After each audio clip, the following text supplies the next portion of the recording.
Hello, my 7th grade students. This is Mr. Horwath, the math teacher, and I'm here just to give a quick video on how to solve two-step equations because I see we just need a little bit of a hand for you guys.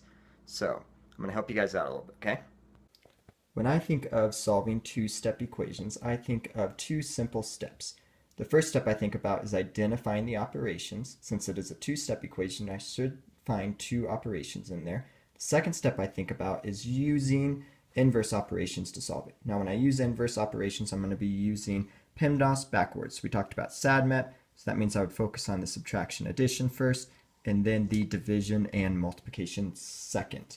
Now exponents E and parentheses P, those are going to come a little bit later. We won't worry about that in this lesson. So first step, identify the operations. I look at my equation. I see that there is plus 10, and I see that there is this 4x. Now when a number is next to the variable, remember that that means multiplication. So sometimes you can put a little note there. You can put like an x above it, or you can write multiply just to remind yourself that that is multiplication. So second step I'm going to do now to actually solve and get x by itself is I'm going to use those inverse operations, PEMDAS backwards. So I focus on the addition. See this? Now the opposite operation is subtraction. So I'm going to subtract 10. Then I'm going to subtract 10 from negative 6. Now remember, when you are subtracting from a negative, it means that you're going further negative. It's kind of like if you have a debt of $6, you spend $10 more, means that you're going to have a debt of 16 afterwards. So negative 16.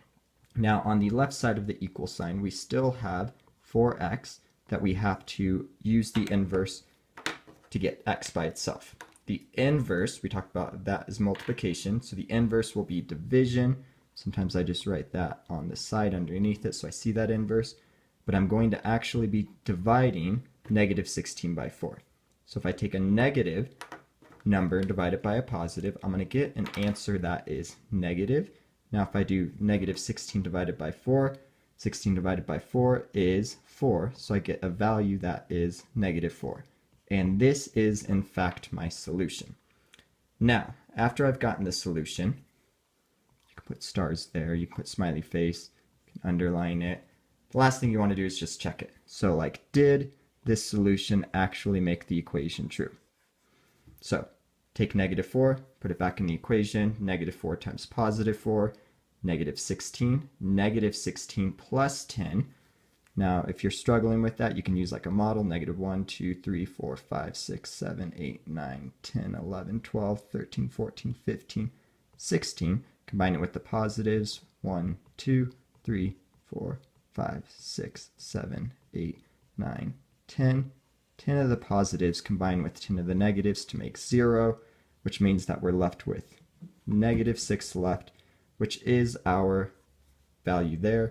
So that means that our solution of negative 4 is in fact correct.